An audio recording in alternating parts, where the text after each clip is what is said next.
Hello, everyone. I'm Jim Garrison, and I want to welcome you to day 141 of Humanity Rising. Humanity Rising is an initiative of Ubiquity University and now over 350 partnering organizations from all over the world that arose out of the midst of the pandemic and has been continuing day by day as the pandemic has unfolded, to provide an opportunity for people from all over the world to come together to share their experiences, share solutions, confer on how we can increase our strategic effectiveness, and essentially create a global commons for the best of humanity to be profiled and promoted as the world gropes its way forward at a time of deep uncertainty and escalating turbulence. That's our subject today, is how do we thrive at a time when all around us, the world seems to be falling apart. I've mentioned a number of times that if I had to reduce, reality into a sentence, it would be that things are getting better and better, worse and worse, faster and faster, as the world enters a conditioned set of hypercomplexity, where complexities in the various domains of human endeavor collide and cross-fertilize and merge. And we are now in an interconnected web of activities such that small events anywhere can ricochet through the global system and have major consequences everywhere.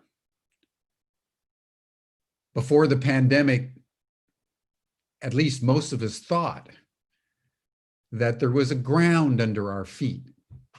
There was some sense of normalcy. And the pandemic has stripped that away. And we are now 6, 7, 8 months in, depending on when the pandemic started. Most of us are still under some form of lockdown.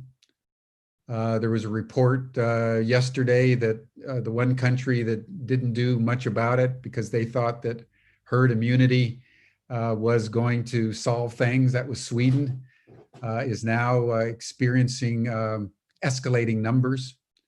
You've seen what's been happening in the United States that also adopted the policy of herd immunity, basically doing nothing.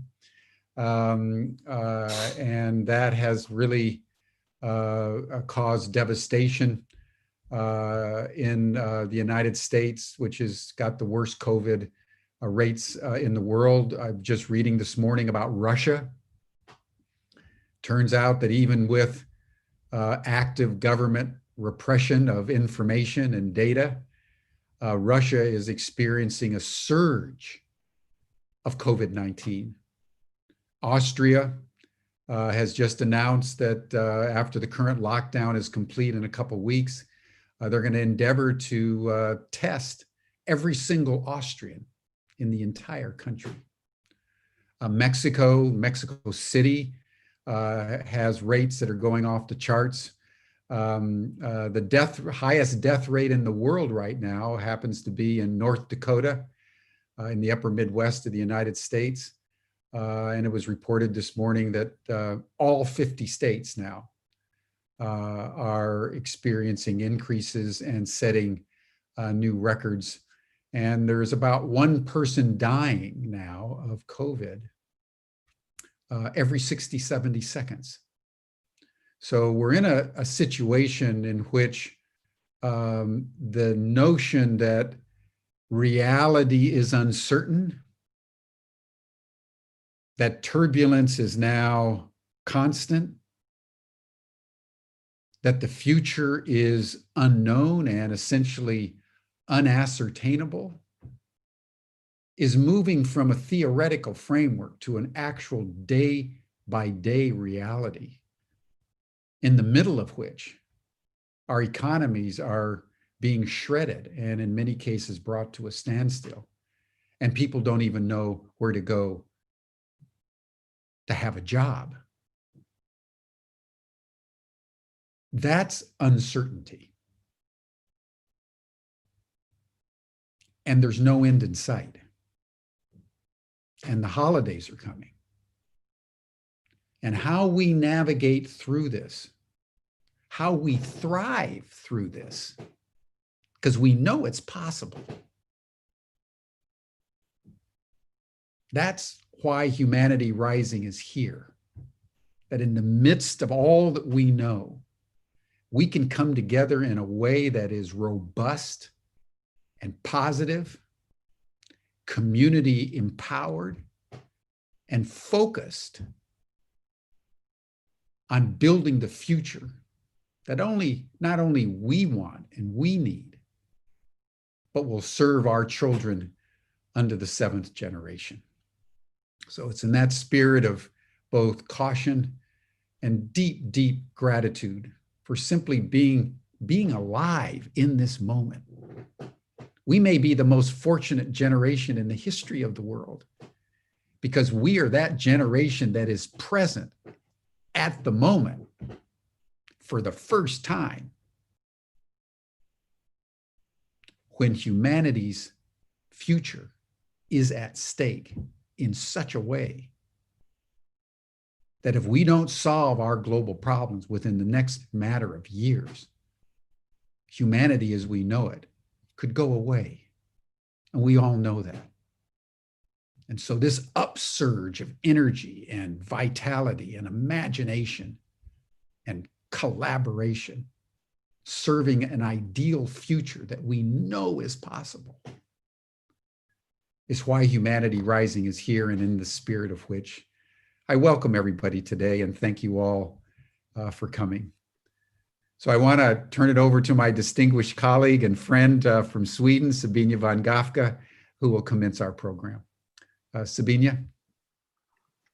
Thank you, Jim, and thank you yet again for always painting such a clear picture of what is happening in the world, but yet also lighting that torch of hope and, like you said, imagination, creativity, co-creation, and above all, this platform, this space where we all can come together and really nurture ourselves with different aspects, different speakers, different thought leaders, different people in different chat functions, and all these collaborations and all these insights and call to actions that are really spurring up through this platform much, much more than we can even convey in each session.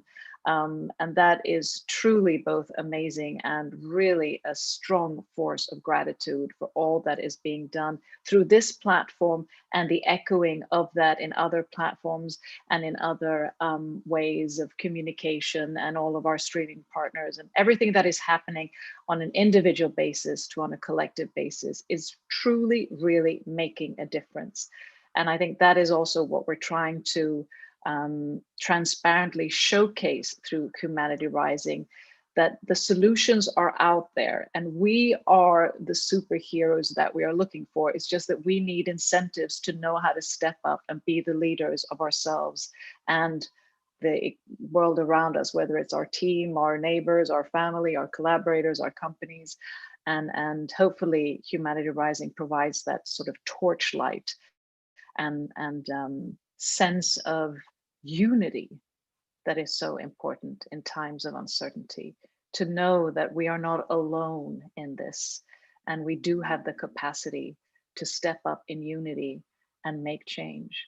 And this is a way towards that through dialogue and communication that hopefully sparks inspired action and call to actions. And yesterday we spoke a lot about times of uncertainty and how we react in stress, uncertainty,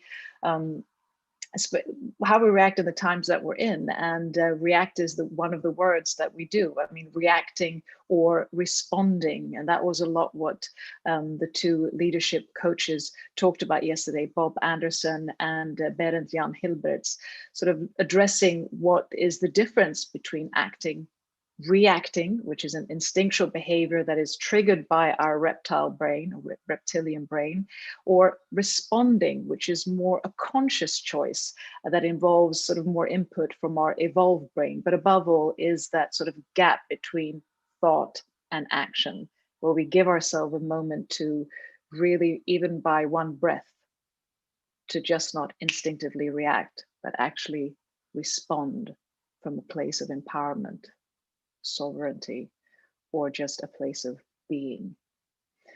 And they shared a variety of tools that can both be applied to leaders of companies, to individuals, to societies, of how we look at the structural patterns that we also obtain during our lives, the identities and the strategies that we adopt at an early age in order to navigate the world, and how we can alter or change, or at least be aware of these patterns and become more acquainted with the sense of having a responsive initiative or action towards something. And today we're going to dive into sort of another part of this, and that is more how to thrive amid loss and uncertainty, like Jim also mentioned.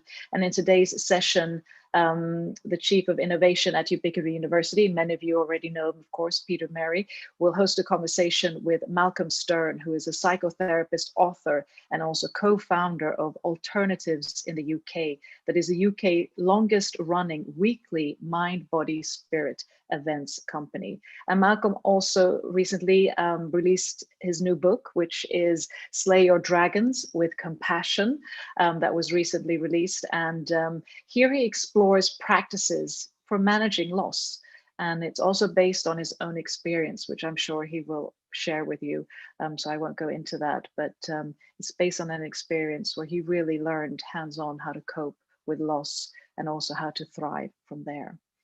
So before we dive into this conversation, let's all center ourselves and have a 1-minute heart coherence, and really open our hearts and our minds to all the different perspectives that we then can cultivate and blend down into our own ethics, morals, values, and incentives in our lives. So a 1-minute heart coherence with an inhale and exhale.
Thank you for participating in that 1-minute heart coherence, and always remembering that it is through breath we truly come back to the present, to the now, and to ourselves. And it's such an easy tool, and it's free, and it's always there for us.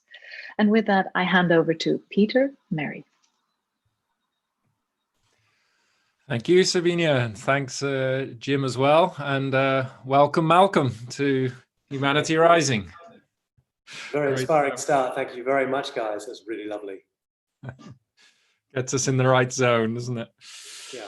So, yeah, I met Malcolm not that long ago at Broughton Hall, as some of you might remember from when we had Roger and Paris here talking about the beautiful space they're creating there.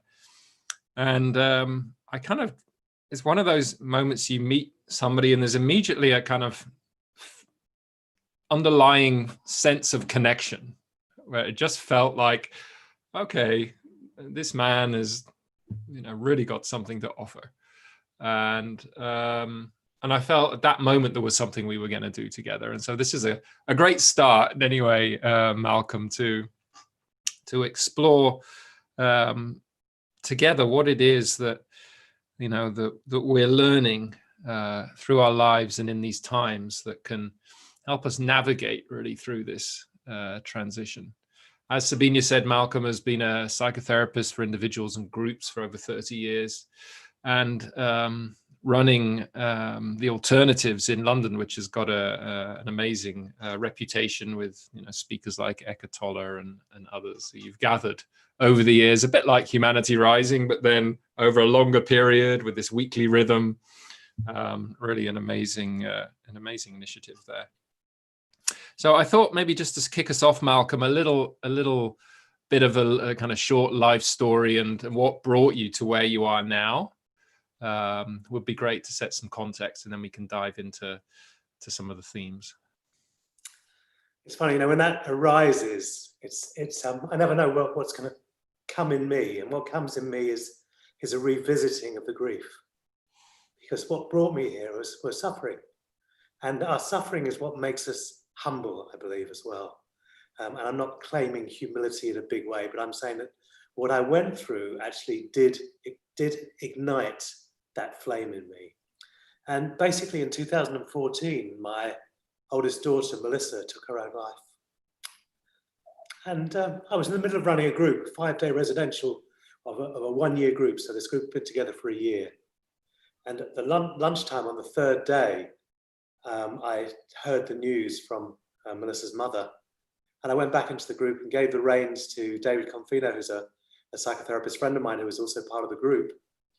And he did a grief circle, and he said, those of you who lost a parent, step forward, and there's 16 people in the group, and about 12, 13 step forward. Those of you who lost a sibling, step forward, a couple of people step forward. Those of you who've lost a close friend, step forward, and half the group step forward. Those of you who've lost a child, step forwards. And I was the only one. And at that moment, it landed. And that began a journey that I'm still on now, which is, how do I make sense? How do I find gold in the suffering that took me to this place, or that is taking me to this place, taking my family to this place, to my other children to this place? How do I find gold in that place? Beautiful, thank you. And I mean, the subtitle of the book is 10 Ways to Thrive Even When It Feels Impossible. So I guess it must have felt impossible at some point. It did. It's like, it's like when you lose a child, it's almost as though the bottom comes out of your universe, and then there's all the self-recriminations and all that comes up around that. And it felt like, part of me felt like I couldn't carry on, that I couldn't carry on. And the truth is, I couldn't carry on as I was. I was being broken into something.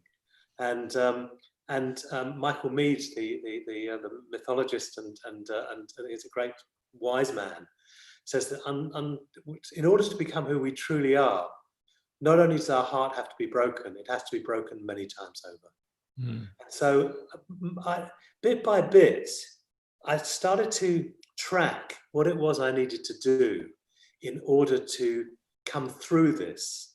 I tried going into therapy straight away. It was useless because I was too intellectual around it. I wasn't able to access my grief. And I tried all sorts of other things. And I went to a suicide support group, and it was very challenging for me to be in a group that was run. This is going to sound horribly arrogant, but it is the truth of what I experienced. It was run with nothing like the skill that I have in running groups, but I needed to be somewhere where I was held and to listen to people who shared similar experiences. And I had a very deep time in that group, which was run by the Samaritans, where I started to realize that I was resourcing myself and that this was a part of my resource.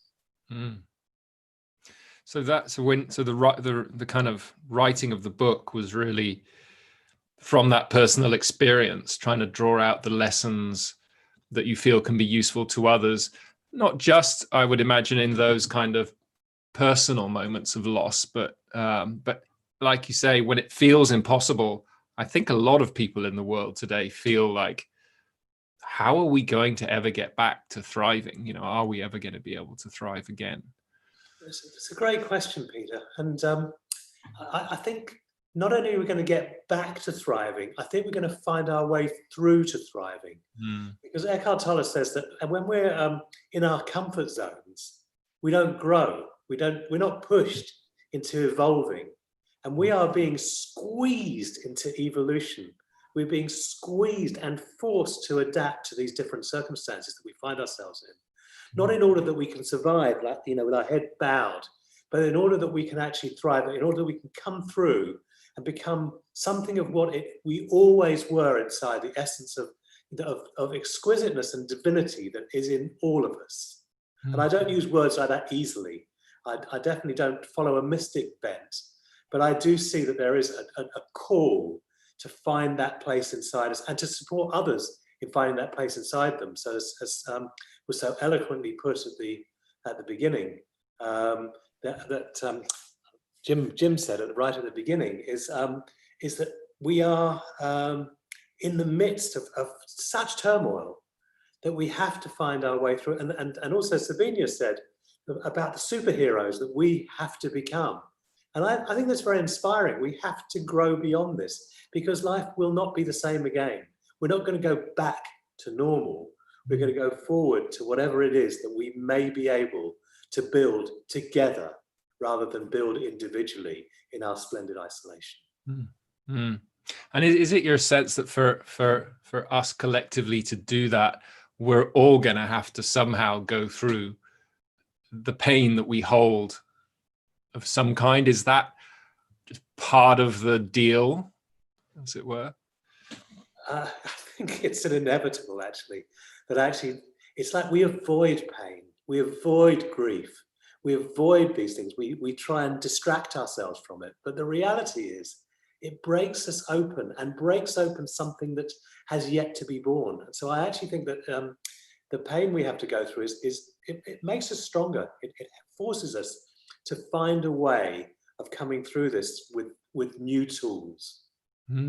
Yeah, I mean, I haven't experienced that level of personal loss, but in fact, the greatest grief that I felt was in a process held by a beautiful man called John Seed, who worked closely with Joanna Macy in what they called, deep ecology at that point, and Joanna calls the work that reconnects, but also talks about it as a despair and empowerment process. And we, part of that process was sitting in a circle. It was outdoors. There were a number of different objects in the center of the circle, like dead leaves. There was a stick. There was an empty container, things that kind of helped you connect to different emotions. And people would sit in the center and then talk about how they feel about what's going on the earth today. And at one level, it was such a liberation to realize that I wasn't the only one holding that amount of pain. But it feels to me that actually across humanity somewhere, we must be holding deep pain at what we have done to the earth. Because it's like we've forgotten, that actually we are the earth. We've forgotten that this earth has actually given birth to us. And through that forgetting, we've turned around and exploited her, with no sense of regret or anything, purely for our own gain. And that must hurt. In fact, I know it hurts because I know it hurts in me and I know it hurts in others. And it feels to me like that's a kind of core trauma in a way that collectively we're holding that. And that we need to be able to connect to that pain for us to come to rest. That's how it feels like, she calls it despair and empowerment. And it really is like there is this pain and grieving. And then there's rest. And then there's kind of nothing. And then there's this surge of very grounded kind of, okay, so what am I going to do now? How does that resonate? Yeah, that resonates in a big way. It's like I've just been reading Mark Nepo this morning about community, and and he talked about how the Native Americans were treated, and it's just shocking what we've done to each other. My own culture, which is the Jewish culture, I am ceaselessly reading books about the Holocaust, because it's almost like I can't take it all in of what we've managed to do to each other. And so I think that actually we're in the process of reformation of the potential for a new humanity. And at one of the conferences I was at recently, Russell Razak, who's a psychiatrist, was talking about, he gave a lovely quote. He said, "The arc of the universe is long, but ultimately it bends towards justice." And I do feel like we can go, oh my God, what's happening? This is so terrible. But actually, it's also being able to see that there's more to this as well, that actually there is, as someone put in the comments, there is light at the end of the tunnel. And I believe that I'm a tunneler who is actually looking for light now. And actually, what is the way to get through this? How can we evolve ourselves to change sufficiently? Yeah. Yeah. So it feels like there is a need, and maybe this is what, the corona crisis is giving us, a need to stop so that we can actually feel that pain of what we've done to each other, of what we've done to the earth, in a way of how crazy and disconnected our lives have become.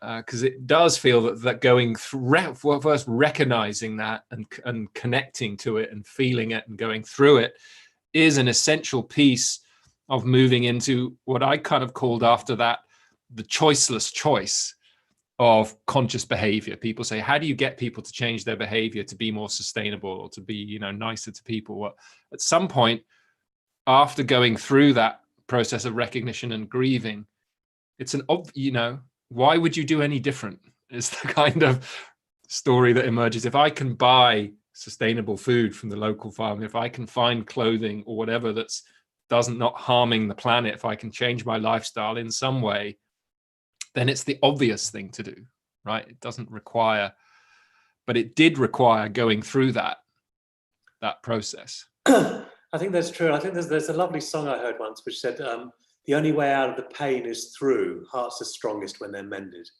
And I think that we are collectively having to be with the pain of humanity right now, and to recognize that we're all in this. We are all in this. No one's escaping. You can't suddenly go and disappear onto a desert island, because it's everywhere. Yeah. So how do we find our way through? Well, someone was saying, and there's some lovely chat coming up in the chat bar, that it's a daily practice. It is a daily practice. And I think there are daily practices that we can do that will actually strengthen us and make us resilient to what's in our path and what's already happening and what is potentially going to happen to us. Yeah. Yeah, on those practices, there was a quote in the book that really stuck with me where you said, holding anger or hatred toward another blocks grief. And you were talking about it in the context of relationship. Holding anger or hatred toward another blocks grief. And what it made me think of is the amount of polarization there is in the world, also from the progressive movement, that seems to hold an enormous amount of anger or hatred toward those who in their eyes are doing wrong.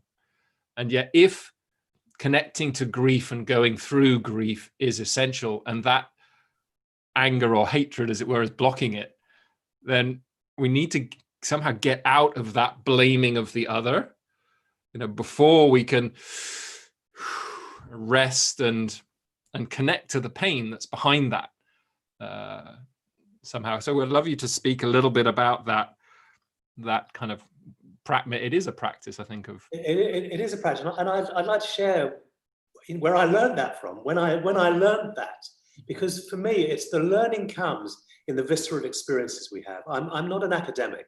This book I've written is not an academic book. It's not a textbook, but it comes from the school of hard knocks and the practices. Someone said before, will we share some of these practices? We will share some of these practices. But this was an extraordinary thing that happened to me, and where I actually got it at a really deep gut and soul level. So Melissa, my daughter who died, her mother is not my ex-wife. My ex-wife Amanda is and I have a beautiful relationship. There's a really deep place between us, and Melissa's death bonded Amanda and I in a very deep way. But I held Sue, who was Melissa's mother, as deeply accountable for some of what had happened to Melissa and also for how she'd been with me. And I held a place of anger and snarling and pain.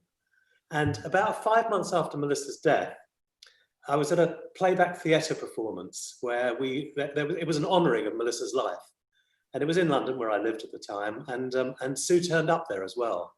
And immediately we were like snarling cats, sort of going at each other. And both our sons were there holding space and saying, don't do this. And there was a moment where I saw these two young men, these sort of beautiful souls, holding a space where there didn't have to be all of this hatred. And that moment, I melted into Sue's arms, and my tears, for the very first time since my daughter had died, came flooding through, and I felt cleansed. And I realized that I'd actually been blocking my grief through keeping the anger there, by keeping that place inside me open that was going to stop me grieving, but was also going to sort of snarl up my heart. And it began a process where the grieving has been a beautiful process. I think grief is an incredibly beautiful thing. I think depression, which is often blocked grief, is not the same ballgame as grief. I think grief is one of the great magics that we as human beings are called on to perform, to go to the place of grieving. Yeah, beautiful. It and it reminds me of my own journey. So in the kind of late 90s, I was very much part of the green activist movement. We were closing down, we were doing Reclaim the Streets in London and closing stuff down. And there was definitely a baddie, and it wasn't until I'd somehow, through actually, I think, developing a meditation practice initially and being able to get some space from that I was able to access the grief process that took away the blame element in it. And I realized how important it was for us to do our inner work if we're wanting to change the world out there, because otherwise we're just projecting our own stuff and making it even worse in a way in the world around us. That doesn't say that we have to wait before acting until we're enlightened or something, because we know we never get there. But to be if we're wanting to be an activist in the world, we've got to be an activist in here. And I would also say vice versa. Just sitting on our cushion is not enough, because engaging in the world, we encounter ourselves in that process. But the release of judgment somehow is that gives access to the vulnerability and the grief in my which makes us more effective at creating change, actually. Exactly. And if we've gone through it ourselves, I know that there are, everyone's got their own experience, and we all have our own things that wake us up. But actually, if we can go through it and bring back some of the learnings from that, then we start to empower each other and start to build a community of human beings that may find a way of being, of entering the golden age again. The Hindus talk about this as the Kali Yuga. This is the age of depravity, and it certainly looks that way when we look back at our history. But I do believe that we are on the cusp, potentially, and in fact, Joanna Macy, who's probably my favourite speaker ever at Alternatives, said something very profound. She said that this is the next great age. We've had the industrial age, and we've had all the agricultural age. We've had all those ages. This is now the time of the turning, and in the time of the turning, there is one of two ways we can go. We're either going to die out as a species, or we're going to transform sufficiently that we can step onto the next level of evolution. And she said, whatever that way is, our task is to feed the potential for the next stage of evolution. So even if we fail, we are in the process of exploration of evolution and the potential as human beings to be the magnificent beings we are. That's beautiful, because in that sense, what we're doing is we're releasing our attachment to the outcome of our actions, right? Like, yes, we do what we can, and do we know whether we're going to make it? No. Can we ever know? No. but we do know we're contributing to whatever it is in a positive way that's going to emerge next. Yeah. So on some of the kind of the chapters are really looking at in the book, like different practices, I guess, that are key to getting through this. And I'm gonna, feel free to talk about whichever ones you feel most passionate about. I'm gonna drop a few in that resonated with me. Talk to us about fierce authenticity.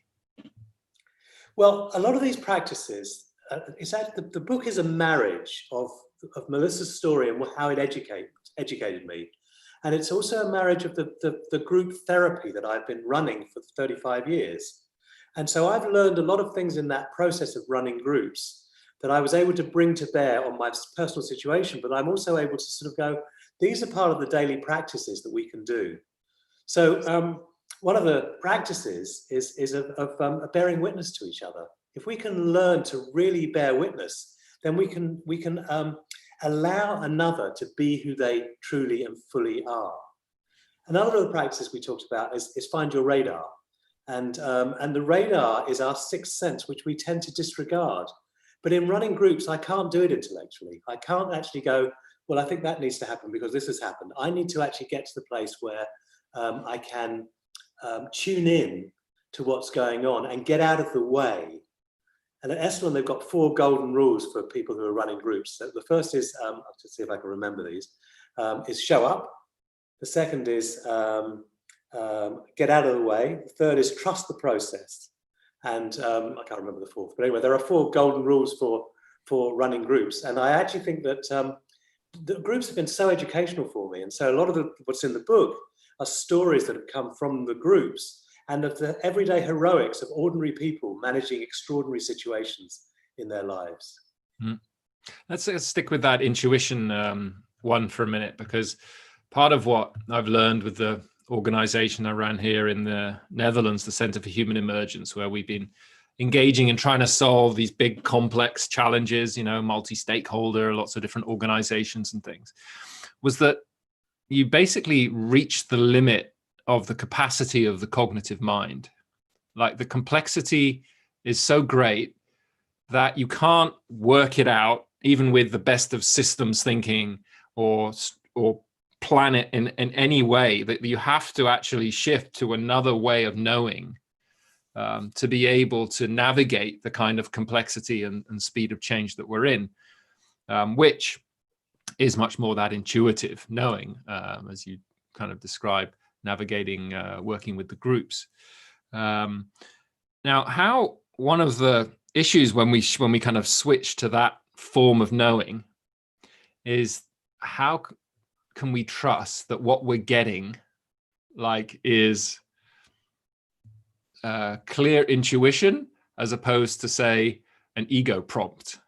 It's often one of the things that comes up is like, how do you know that's pure from the field rather than, the ego kind of trying to get its way? I think that's a really great question, Peter. And all I can say is my own personal experience. I know when I'm on the target. It's almost like I feel a sense of resonance. It's a bit like an archer who's pulling his bow and knows he's going to hit the bullseye. I know when I'm in that space. And also, as soon as I congratulate myself for being in that space, I'm no longer in that space. Because then my ego is taking over. But if I get out of the way, which is one of the Esalen practices, I'm just wearing an Esalen t-shirt, actually, I just realized. One of the Esalen practices is to get out of the way. Then I know that there's something clean about what I'm doing. But I can only start to trust that well-molded angle of myself. And that well-molded angle of ourselves comes through regular practice. So meditation practice, for example, through practicing authenticity in our dialogues with one another and with ourselves. They are part of the things that actually bring us to a place of some wholeness as well. So there are times when I'm just, I get caught, and I know that as well. And I can even watch myself going down the road, getting caught, but I can't get off the road unless I'm actually courageous enough to say, hang on, guys, I've got this wrong. I just need to retrace the steps. And occasionally I can do that. But mostly in the past, I've tried to bullshit my way through it and to find a way of actually sort of arriving at the place where the free flow is happening again. It's a practice. All I can say is it's a practice, refining our radar and letting our radar become strong enough that we can truly trust it, so that we become. It's like the great mystic traditions talk about the wise inner voice, the wise watcher inside us. And for me, that radar belongs in the terrain of the wise voice, of the divinity inside each of us. Yeah, that wise watcher image, and like you say, the meditation practice reminds me of when we do this large scale energetic work. So part of the work I do is working with large areas of nature and organizations and the energy systems, and we dowse different values of it. And when you're dowsing, right, it's that the question again is, okay, how do I know that this is accurate information? And the practice is neutrality, is the way we frame it. That kind of, which can only be developed, I think, through some kind of meditation practice, so that you're in that witness or that watcher position, and that the emotion and the mind isn't interfering with that information, let's say, as it comes in. I think that's right. And it's interesting because I noticed this morning, I try and keep that practice as a daily practice of meditation. And I noticed this morning that I was feeling a bit tired, so I thought I'll lie down and do a Vipassana meditation. And suddenly something in me said, get up. And I got up and sat, and suddenly I was in the practice. So I noticed myself giving myself permission to not do the practice. And it's a bit like watering a plant. We have to keep watering the plant. We have to have our daily interactions with people. I mean, one of the statements I love most in the world is the Dalai Lama's clarification around religion. He said, my religion is kindness.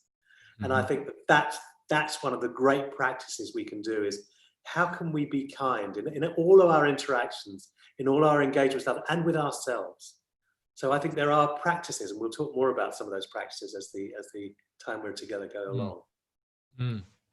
Just before we leave the intuition thing, you also have to give an example in the book where you say, like, if you create something through intuition, like it emerges, and then it was such a great experience, you look back and think, oh, now I've cracked it, I'm going to do it again that way, that it doesn't work.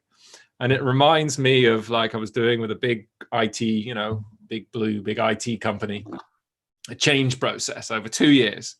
And the way we were doing it is we were taking a step, and then we were sensing, and then we were working out what the next step would be. So it was very much an emergent process, and it was highly effective. We got like 96% employee satisfaction, triple-digit growth, while the rest of the organization was plummeting. So before you know it, the HR director's knocking on the door going, what have you been doing? And we kind of go, well, this is what we did. And here's the roadmap, of what we did. And they're, roadmap, okay. So what we're going to do is we're going to take these steps that you followed, and we're going to implement it across all the different business units in the company, which of course, despite our warnings, failed radically, because it wasn't about the steps we took. It was about the underlying principles that we were working with in designing that solution. So it was about the fact that it did emerge at every moment, that we took a step and then we sensed again. And you could duplicate a practice based on those principles, but you couldn't duplicate the steps. And in a way, that's one of the challenges like we have right now, because there's all this talk of best practices and take this best practice and share it with everybody, and then they can implement it where they are. And often that fails because we're back into the linear cognitive mind, and we're not navigating through that intuitive knowing. Luckily for me, my linear cognitive mind is not that good, so I don't have such access to that. And I've tried to set up trainings. I've worked with people like the European Central Bank or that stuff like that, and they want trainings, they want proper structure. I'm useless at it. Yeah. But once I'm in a structure, and in fact, even writing the book, I couldn't have written the book on my own. I had a guy called Ben Craig, who actually sort of was my ghostwriter, but he and I sat together, and he created the architecture in which I could flow. And you're right, we can't just find the same thing again and again. And in running alternatives, which we've had some of the greatest speakers in the world, if someone turns up with their notes all written out and reads them, they are not going to land with the audience, because they're not in the moment with the audience.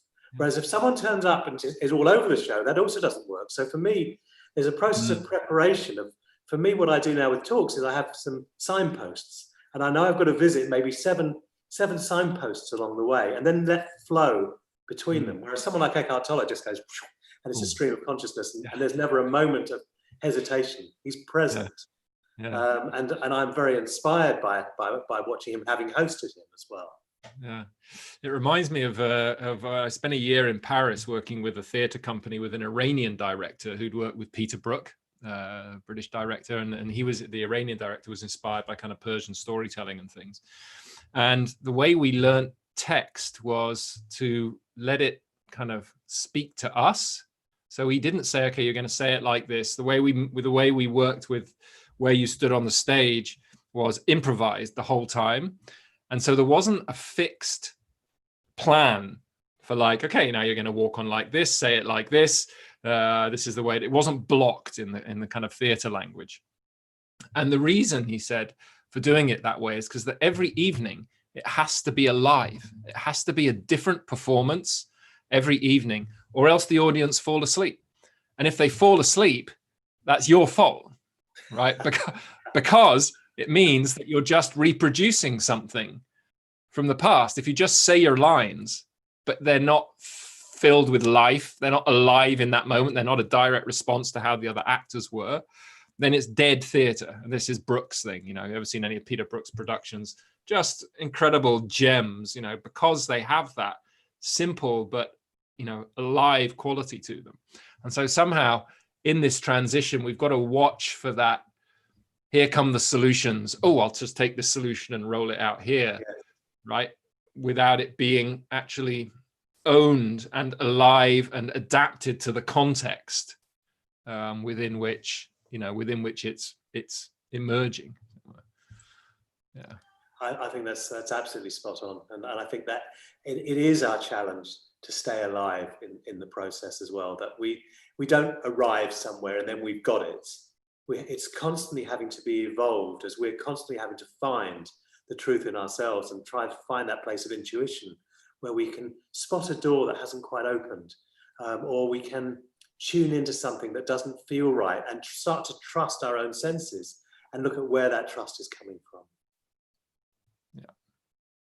So what about, what are some of the practices, what would you recommend, on top of what we've talked about already to help people? I'm just going to crib a little bit here, if that's all right. I think the main, when I look into the book, I can see that the practice that I think is most powerful and which Humanity Rising is embodying is creating a Sangha. Now, Sangha is, for most people know this already, but those who don't, is Buddhist terminology for a community of like-minded others and like-minded souls.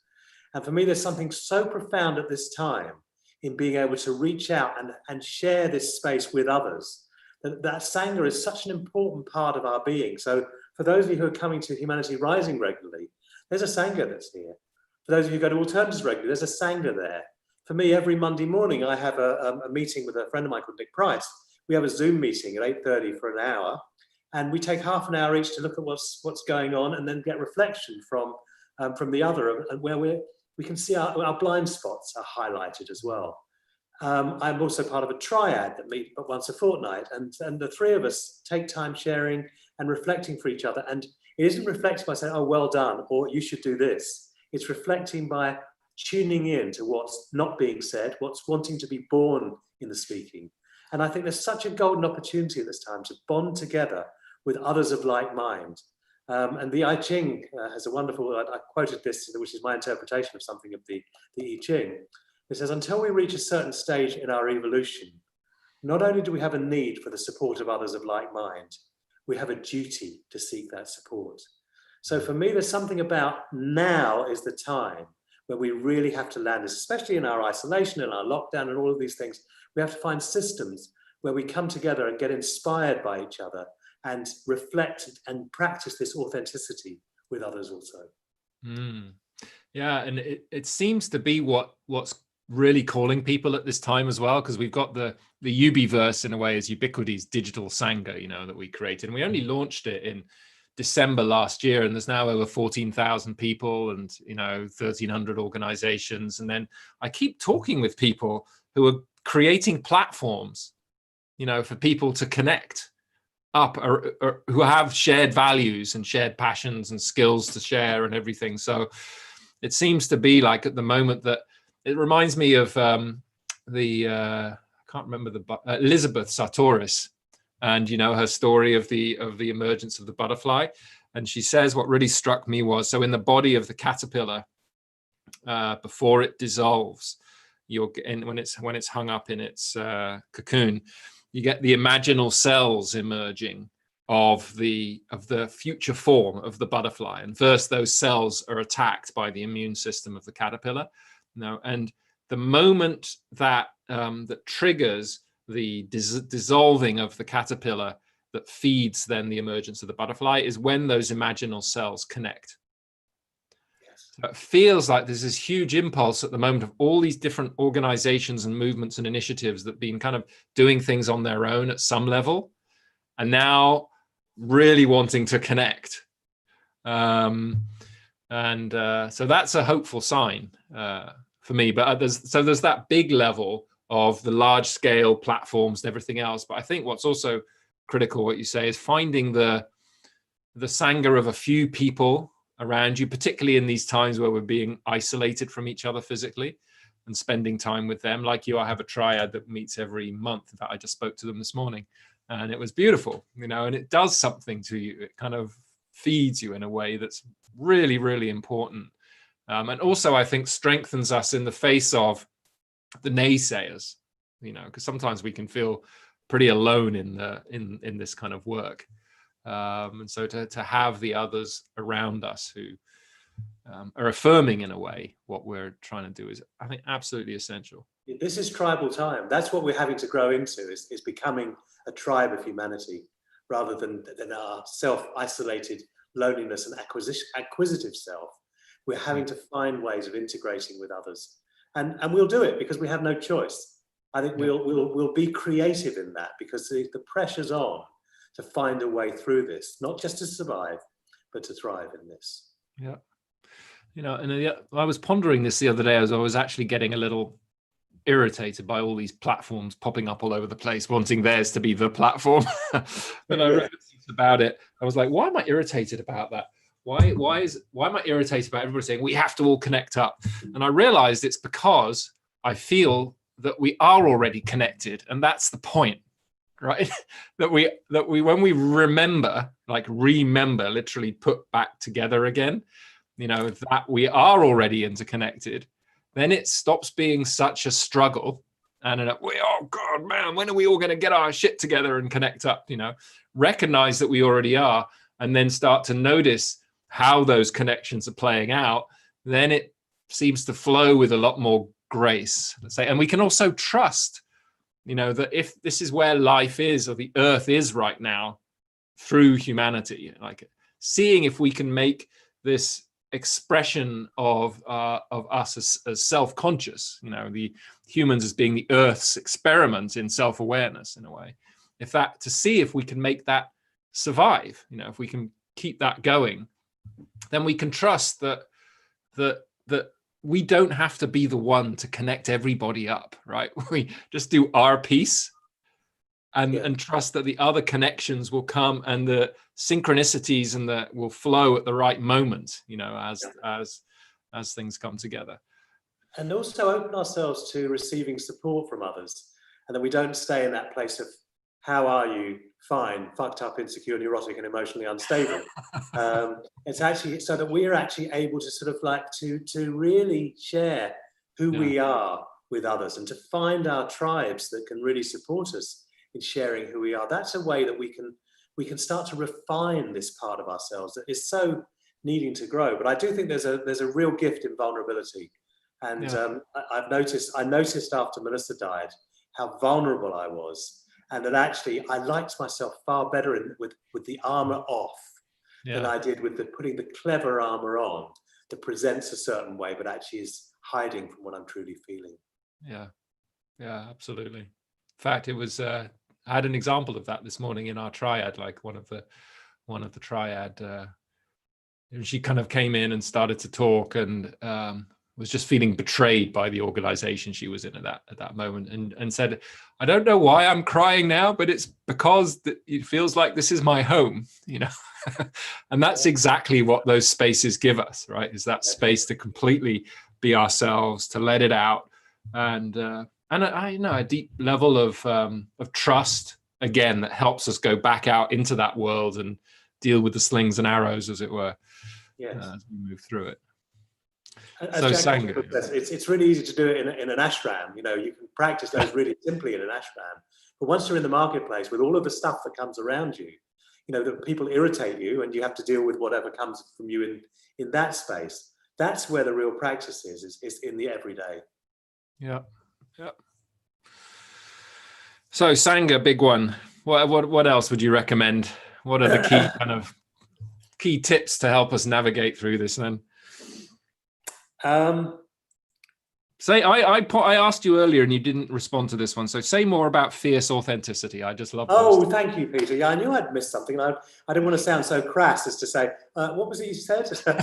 Now I can say, what was it you said? Oh, yes, fierce authenticity. It's absolutely one of the keynotes. It's the main practice of my year group, which I've been running since 1990. I've been running a group, except this year it's been curtailed a bit by what's gone on.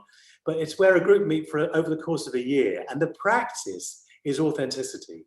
The practice is not putting on this suit of clothes to look good, but the practice is to stay authentic. And bit by bit, as we make that practice conscious, then the authenticity flows a lot more. And there's something about the actual title chapter of this book, which is Slay Your Dragons with Compassion. Real authenticity means that you're not going to just be a nice guy. You're not just going to sit in the place of actually, it's so easy to acknowledge people. You know, you want to have an authentic time, sort of saying how wonderful people are. That's easy. But it's when you rub up against something that we have to find something in ourselves that can speak in a way where we can be heard, but also speak in a way in which the other person will not put up their defenses against us as well. And I drew from the Magus, John Fowles' book, the Golden Rules of Slaying Your Dragons with Compassion, which is what I see as deep authenticity. And one is, this comes from the Wise Woman, and I don't know if people have read the Magus, but probably you have, some of you. It's a wonderful, wonderful book. I've just reread it. And the Wise Woman at the end of the book talks about these two practices that her husband had, the husband and she had. One is, we would always speak our truth. So there's a real practice in being able to speak your truth. I got brought up with a mother who told white lies to protect feelings, and I never knew what was real and what wasn't real. But the second, which I find very interesting, and actually I couldn't find it in the Magus, so I think I magicked this out of my head and attributed it to the Magus, which is never hurt another more than is necessary. Now I went to a wedding once where two people made their vows, and one of their vows was, we vow to hurt each other. And I was going, well, this is weird. And then they said, and we also vow to clear up the mess because it's inevitable that we're going to hurt each other in the process of deep relationship. So for me, there's something about being able to have the difficult conversations, keep our compassionate heart open, keep the place of relationship open, not judge the other person. And these are practices. These aren't, you do this, do this, do this, and you'll be fine. These are practices. Keep our heart open and come from the place of authenticity where you care about the essence of who someone is. And I was out for a walk with a friend this morning, and he said, you know, I know this is not going to be easy to hear, but I can't remember what it was actually, but it was something. And I went, actually, that's great. I really, that lands, that resonates with me. And actually, there's a depth in that friendship where what can be said means that I can be challenged, but not challenged in a way where I'm going to be made wrong. So that for me is fierce authenticity, the speaking our truth in a way that allows us to keep our dignity and also strengthens the relationship rather than weakens the relationship. Yeah, really key in my experience as well. It reminds me of a session we had with this organization I founded here, Center for Human Emergence, where, you know, stuff was bubbling, and then somebody hosted this session. What they had us do, I think, it was like, if you have a story in your head about somebody, then we want you to share that with them and see if they recognize it, you know, and it was very carefully crafted, because it was like, you know, saying, I notice that I'm telling myself right? That you don't like me, or that, you know, or that you think I'm not very good at this or whatever. And then you have to ask, do you recognize that? You know, and it was exactly that. And it was such a beautiful, because it disarmed, you know, there was no blame. It's like, it's my experience I'm having, you know, I'm creating this story about you. Do you recognize it or not? And they, in most of the time, they kind of say yes, you know, and then you got to, and then it's, but then it's boom, then it's kind of grounded and it's cleared. It was called a clearing process, actually, and then it was cleared. So the issue becomes when it's all bubbling under the surface, right? And we're telling these stories, but not making them explicit to the other, because at an intuitive level, the other feels that there's something going on. Yeah, exactly. Well, interestingly, that was perfect synchronicity. Jung said everything is synchronicity. I couldn't remember what it was my friend had said to me, but actually it was about the stories I've got about people. He said, I've heard you in the last few walks we've done, you've got stories about a number of people. And actually that keeps you as a victim. It was a useful piece of input from him. And actually I do have stories about people. And I think that's lovely what you just added to that, which is actually going to those people and daring to have the guts to say, this is my story about you.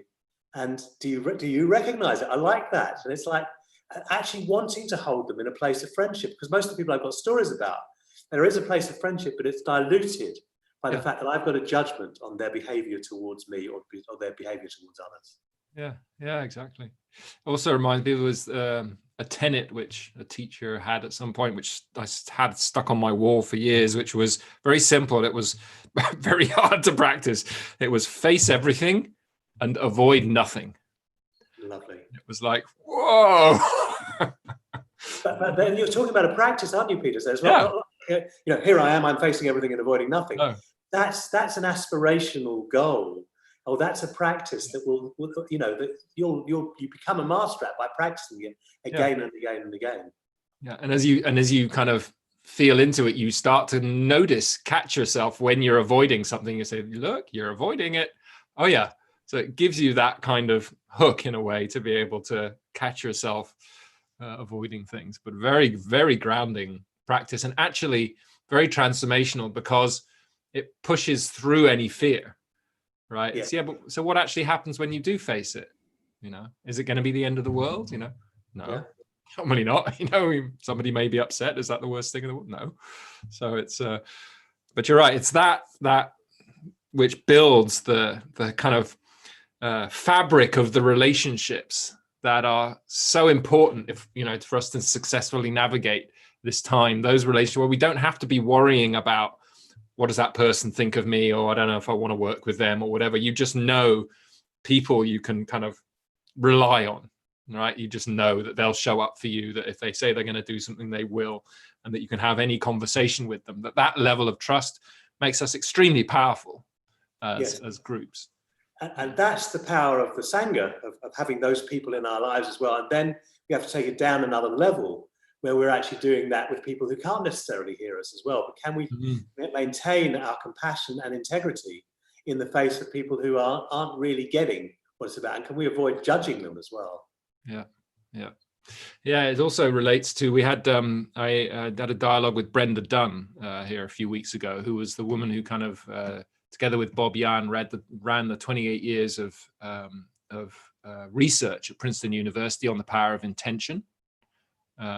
And, you know, they showed beyond statistical doubt that we do affect the world around us. But the link here is the group. What they found is then when you had collectives who were aligned around the same passion, and she emphasized that it had to be a heart alignment, then the technology showed an exponentially bigger impact on the otherwise random events that were going on. So the Sangha is not just, you know, it's clearly the relationship, the support and everything else. But when we then align collectively behind a shared purpose and intent, we're actually really ramping up our ability to manifest that future, when there is that field of trust and heart connection between the group. And it's also because we have been shaken up out of our comfort zone, that we're either going to have to find this and grow beyond ourselves, or buckle under and just go into hiding. And actually I can see that, you know, I love dialoguing with you, Peter, because it just feels like you're so not in hiding, and it brings out the place in me that's not in hiding. So that actually I want to be able to share who I am without fear of, can I say that? Can I do this? Can I do this? And I'm also looking at my own self-judgments, you know, like I'm not an intellectual. So it's quite hard sometimes to follow the lines as well. But it's actually, we've all got our own gifts. And if we can actually bring those together in Sangha without making ourselves or another wrong, isn't that beautiful? Yeah, yeah. There's funny you say that. So I was about to jump into another slight abstraction, which is in systems thinking. They say that you have, if the challenge is complex, you have to match it with what they call the requisite diversity. Yes. Right. And so the complexity of the times and challenges we're facing required just what you said, which is all these different pieces. In fact, more diversity, which makes the collaboration even more challenging. Yes. And these kind of practices even more important, because that diversity, if it creates a mess, then we become less effective than the middle average. But if we get it, you know, tuned in, then we become massively more effective and able to deal with this kind of complexity that we're facing. So it's, you know, these things are, like you say, I think somewhere at the beginning of the book, thriving in instability isn't just, you know, a nice thing, as it were, but evolution demands it. So yes. Like, it's like, right. This is our chance. This is our opportunity. What are we doing with this one wild and precious life? That's not my words. That's wild geese. Anyway, that's a lovely quote from a poetry book. But what are we going to do with this one wild and precious life? Well, let's give it to the community.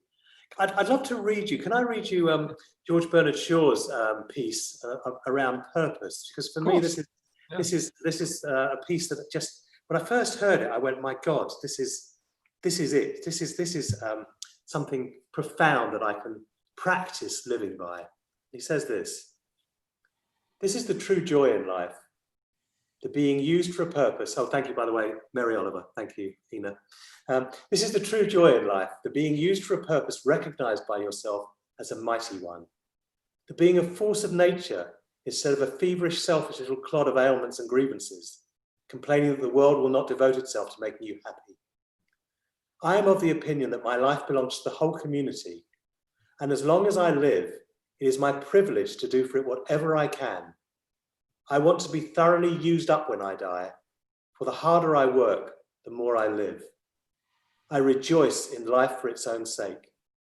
Life is no brief candle for me. It is a sort of splendid torch, which I've got hold of for the moment, and I want to make it burn as brightly as possible before handing it on to future generations. Mm. Mm. Well, we've got a few more minutes. That's a kind of nice place to potentially stop. I've also got a little quote I want to read at the end. But is there anything else, like, you know, here we have this community of this Sangha gathered here this evening, listening to this dialogue, and people who will, you know, be listening in hopefully weeks, months, you know, beyond as well, as they watch the recording. Any last kind of pieces you'd like to share with us? I know at the end of the book you talk about the importance of facing death, for example.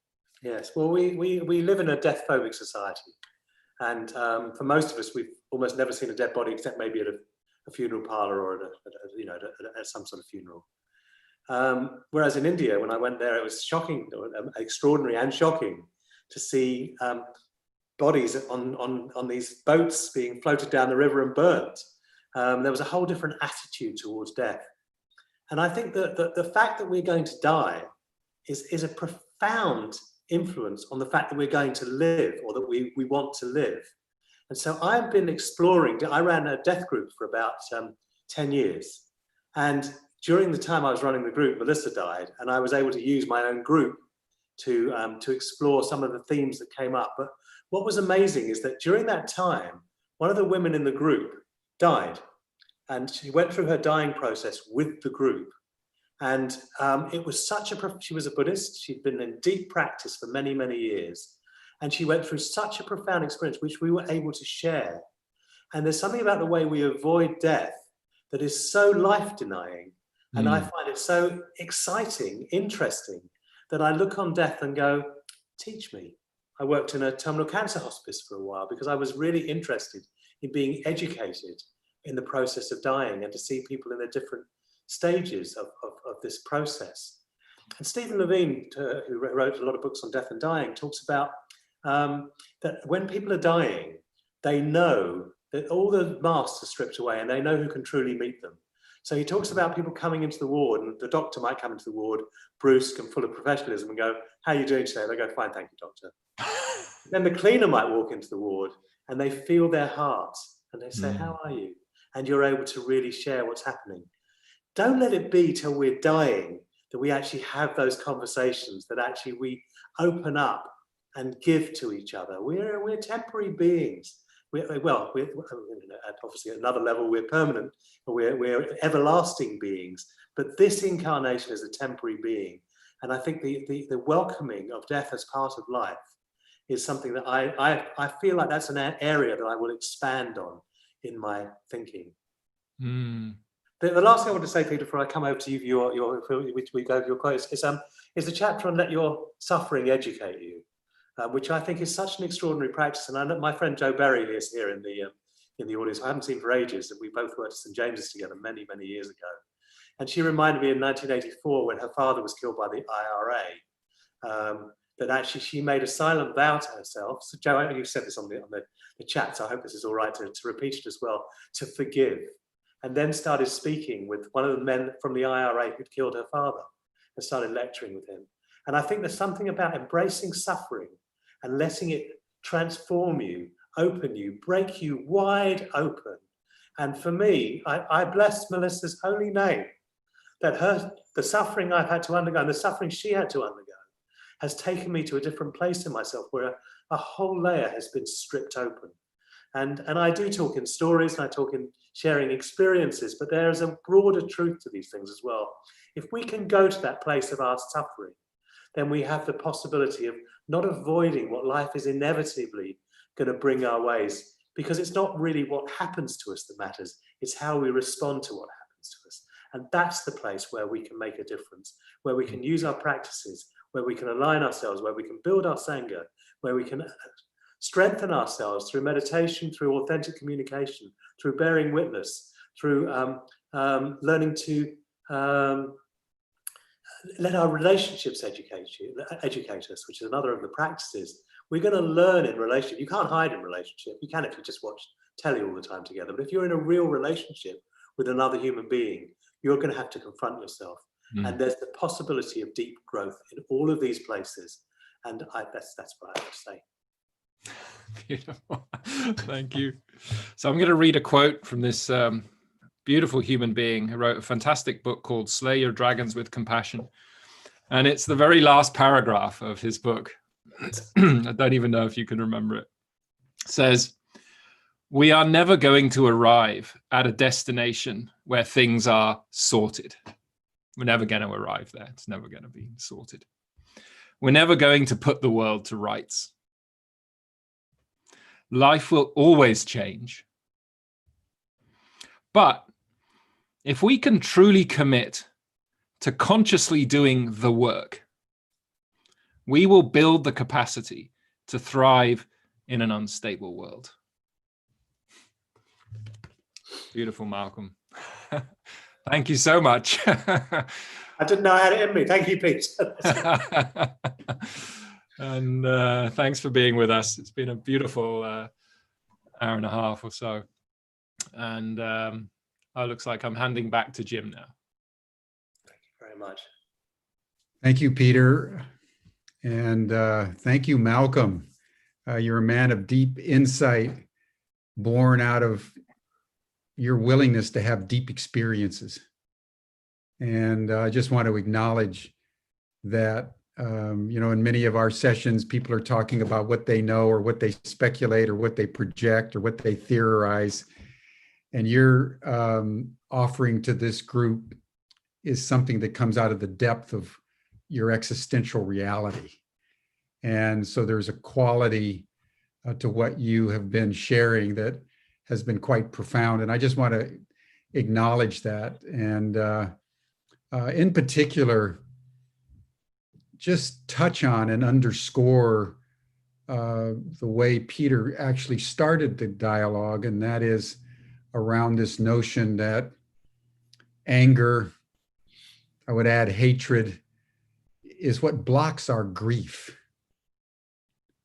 And, we're in a moment in history that calls for the radical authenticity of grief. We humans have certainly made a complete mess of things. And now we're starting to pay the consequences in real ways. And our governments and our major corporations and social media are almost colluding to take us to the externals, when what we really need to be doing, as you so powerfully indicated, is to go internal and allow the reality of what has made us suffer and what makes us grieve to inform what it is that we need to be and what it is that we need to do. And just to give everyone a sense that this is not just kind of airy-fairy, wouldn't it be a good idea? I just want to give a single example of the importance of what you're saying. And it comes from Google. Google is probably the highest tech company in the whole world. They control the internet along with one or two other major companies. And they've discovered that the best people to hire are not the people that know a lot about nanotechnology or the internet or science, technology, engineering, or math. You can get all that out of your cell phone. The people that they've determined are the best people to hire are people who've suffered. People who've been through a trauma that has challenged them. They've worked through it, using, no doubt, in their own way, many of the techniques that you offer. And they come out more whole. They come out more humble. They come out more collaborative. They come out more capacious in terms of working with diversity to create out-of-the-box solutions. So, if Google is discovering this at the farthest reaches of Silicon Valley, that gives a measure of the credibility of a pathway such as yours, where the simple, raw emotions and willingness to be vulnerable is actually what constitutes our deepest humanity, particularly in a moment such as ours, when uncertainty, trauma, turbulence prevail. And it seems counterintuitive, because when you're in this moment, you want to be strong. But the higher wisdom is that you need to be vulnerable to what is actually happening in the deeper recesses of your heart. So I just want to acknowledge you and thank you. And Peter, as usual, you're a brilliant interlocutor. So just thank you for everything that you've been doing over the months since the beginning of Humanity Rising. Tomorrow, everyone, we're going to bring in a historical personage that in his own way has experienced what Malcolm's been talking about. That's Daniel Ellsberg. Many of you may remember Daniel Ellsberg and the Ellsberg papers in 1968, very famous trial in the United States in the midst of the Vietnam War. Ellsberg was an analyst in the Pentagon, a patriot, and in the course of his research, he came upon a document that had been commissioned by his own Secretary of Defense, Robert McNamara, early on during the Kennedy administration. And McNamara knew that the Vietnam War was basically a hoax perpetrated on the American people to serve the military-industrial complex.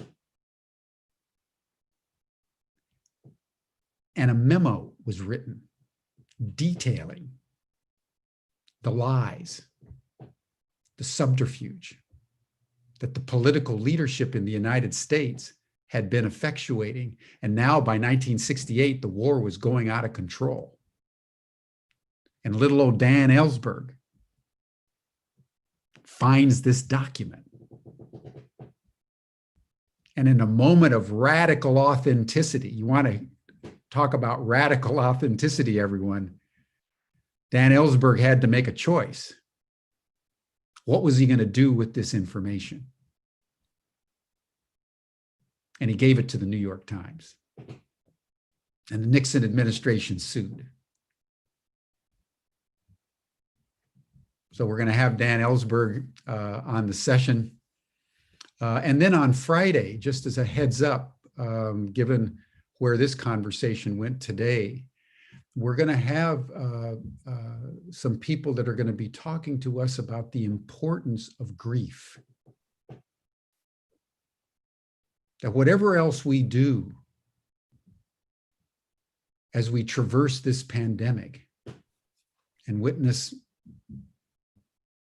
everything that's happening on planet Earth, one of the most important things we can do is simply take the time to grieve and to mourn. So that's on Friday.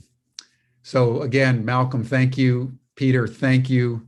Everyone, thank you for this beautiful conversation. And now for everyone who's interested, there's an after chat group.